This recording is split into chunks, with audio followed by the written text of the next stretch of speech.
All right, good morning, everyone. Gary Ryan here with the Fed League Flash for Sunday. This is the, normally be a weekend wrap-up, but we have two games tonight. So let's get right into this. It's kind of a somber episode today, not just because of one incident. All right, so we're going to start talking about this. First game last night, Port Huron. This was probably the most interesting game. Well, there were a couple of very interesting games, but this one had everything. Port Huron falls to Carolina 3-2 in overtime. A great comeback in the game, and just came up a little bit short. No scoring in the first period. Very balanced game. Port Huron had a slight edge in shots. Second period, Matthias Tellstrom scores at 8:51. Tucker Firth answers back, but 38 seconds later to pull Carolina back into a tie. And then we had our first of three incidents that is just a real head shaker. Tucker Scantlebury of the Prowlers ended up cross-checking a Carolina player in the face. So he gets 7 minutes. 2-minute minor and a 5-minute major. So, Carolina is given a 7-minute long power play, which that's only the second time that I can remember that that's happened the last couple of years, but nonetheless. So 16:51, Yuri Pastuka scores on that power play in the waning seconds of it. Carolina goes up 2-1. In the third, Port Huron rallies late. Tucker Tynan is pulled, and David Gaeta ends up scoring at 19:31 with the extra attacker to take the game into overtime. And then it was all Carolina. Shots were 8-1 in the final period. I did actually watch the overtime and had to laugh at this. So Jacob Schnapp, no, I'm not laughing at Jacob Schnapp. Jacob Schnapp, 5 holes a shot, past Tynan. Carolina wins 3-2. In the official stats, it's listed as an empty net goal, even though Tucker Tynan was there. So, here's another case of the league just not doing a good job making sure everything's getting recorded properly. But anyway, so with the win, Carolina improves to 10-2, 26 points on the season. Port Huron falls to 5-2 for 16 points. Now, these two teams play again tonight this afternoon at 4:05. And that'll be the end of the 3 games. Tynan, 52 saves. Great performance. Just wasn't able to pull it out. So Scantlebury does get that match penalty. He'll be one of 3 players suspended on Monday, I'm sure. All right, next game. We go to Elmira, and thought Elmira was going to end up breaking the losing streak, and luck just goes against them. They had 1 goal that was called back because it was played off a high stick. Sticks above the crossbar. It's not legal. So Watertown ends up in the waning minute pulling out a 6-5 victory in Elmira. Darius Davidson scores for Elmira early on. The Wolves start to come back. It's Chwetin Blacksmith scoring, and then after that, my lighting's not good today. It's Carter Thornton scoring. It's 2-1 after 1. Make it 3-1 with a goal by Chase Dabari. And then Elmira storms back. Elijah Wilson scores. Stephen Klink scores. So we end up at the end of the second tied up. Oh, no, I'm sorry. After Dabari scored, I'm sorry. this was where I messed up on my notes. Alexander Gamzatov scores. So it's 4-3 at the end of 2. And meanwhile, Eli Bouchard, who started in goal for Watertown, didn't look real strong, and so in comes Owen Liskovitz. He's in the first game of his 4-game PTO, coming back from injury, and so he stands in the pipes for the Wolves. And in the third period, Michael Mercurio scores. Poser scores for Elmira, but then in the waning moments, it's Ivan Sergeyev scoring at 19:06, and the one goal was the only one that Liskovitz allowed. Kozlowski takes another loss in goal. He's got to be feeling frustrated. So yeah, Gamzatov leaves all scorers in the game, a goal and 2 assists. Sergeyev had a goal and assist. Liskovitz stops 18 of 19 after Bouchard in the first 2 periods has stopped 27 of 31. Meanwhile, Kozlowski stops 33. Elijah Wilson with the 2 goals. Brett Parker had 3 assists. His first real good offensive output for the year. It was a small crowd, but very lively crowd. It was probably the most active I've heard the fans this year in Elmira, and that was good to see. But nonetheless, Watertown does pull out the win.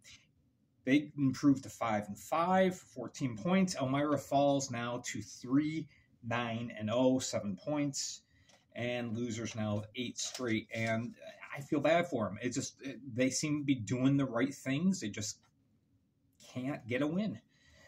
All right, on to Wytheville, Virginia. Columbus River Dragons finish off a sweep, taking the Bobcats 5-3. Another 50-shot performance by the River Dragons. They've discovered their offense after last week's games against Carolina. Dominic Matinick actually starts a scoring for the Bobcats on the power play. And then Justin McDonald, he scores on the power play. It's 1-1. Second period, Cody Wickline scores on the power play, developing a theme. Well, not really. Hunter Hall then scores, but that's just a 5-on-5 goal. Just a 5-on-5 goal. Hunter Hall scores again on the power play.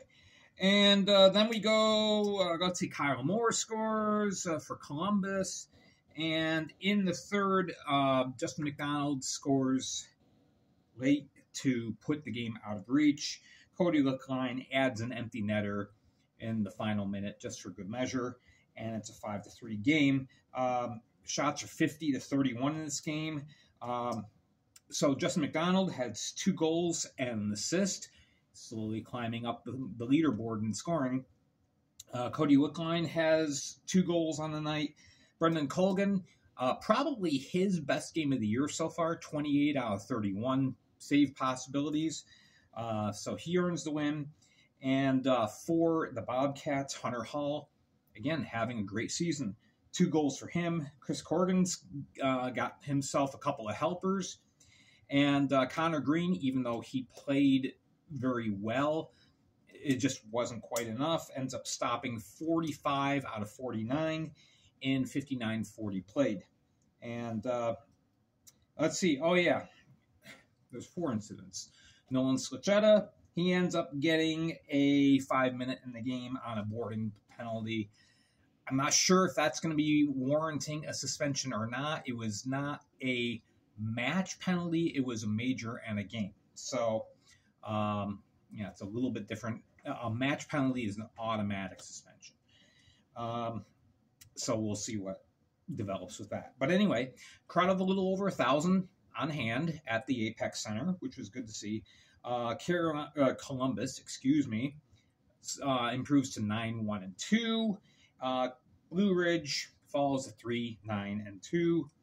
And then we get to the game that I was looking so forward to, and I'm not going to get into things, okay? I'm just going to lightly brush over this game, quite honestly, and give you the bare facts.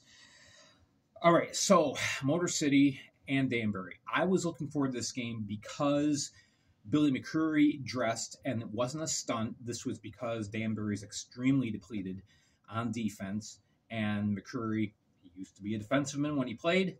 He can still play, so he dressed, and I was looking forward to seeing him play and seeing how he did. Of course, the game gets overshadowed. Motor City takes a quick 2-0 lead. On that second goal, you've probably all seen it. Amesbury takes forearm to Danny Vanderweel's neck, severely injuring him. Amesbury's given a match penalty. Vanderweel is okay. I got word this morning that he is doing all right. He's got a long recovery ahead of him, but he's going to be okay. So that's good news. Amesbury is going to have a hearing. That's all I'm going to say about it. All right, late in the game was tied 3-3. Nick DeNicola, he gets the game-winning goal in the third, and then there's an empty netter goal with 1 second left. So 5-3 is your final. Babin did stop 40 out of 44 in 57 minutes and 43 seconds played. Connor McCollum stops 27 of 30. And, well, this is the first regulation loss that Motor City has taken. And, I mean, understandable. They're pretty deflated after what happened earlier. And to the credit of the Danbury players, they were also extremely sensitive to the Rockers. When the incident happened, there wasn't any jawing going on. Everybody was kind of consoling each other, and several Danbury personnel and players showed a great amount of class. So stick taps go to them. But anyway, it was unfortunate. Again, I couldn't really enjoy this game. So Motor City falls to 9-1-3. They're still second in the Empire, and Danbury improves to 7-7-2 for 22 points. Final game of the night, the Battle of the Bayou, round 2. Much cleaner game than Friday night. So that was good. So Brendan Hussey scores early for the Baton Rouge Zydeco, and things are looking good after their 5-1 win the night before. But this was not going to be Baton Rouge's night, but they still played well. Justin Barr evens things up in the first period. Shots are pretty even, 12-10 Mississippi after 1. Scott Chirac scores in the first period as well. So it was 2-1 Baton Rouge, and then they ran out of gas. Lucas Helen scores in the second, much to the chagrin of Zydeco fans. Jackson Bond in the third period scores a shorty, and then Joaquin Nielsen also adds a tally for Mississippi, so it's 4-2. Only 20 penalty minutes total for the game, as opposed to Friday night. So Justin Barr, he had a goal and an assist for the Seawolves. Jackson Bond, of course, had the game-winning goal. Joe Shepard started the game, appears to have gotten hurt late in the first period, like at the 19-minute mark. So in comes Blake Wayrick. Wayrick saved everything that came his way. Meanwhile, Greg Harney, poor guy, can't catch a break. Played extremely well, still can't get himself a win. But he stopped 27-31, and all very good chances. It wasn't like he made any easy saves last night. So he goes 27-31 in 58-15 played. Brendan Hussey had a goal, as did Scott Chirac.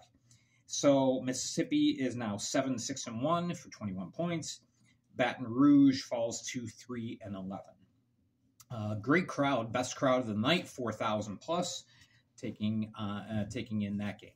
So there we go. Now again, tomorrow I'm going to have a very brief video, probably later in the day, recapping the 2 games tonight, and then on Tuesday we will have our standings and stars and whatnot. So So there you go. All right.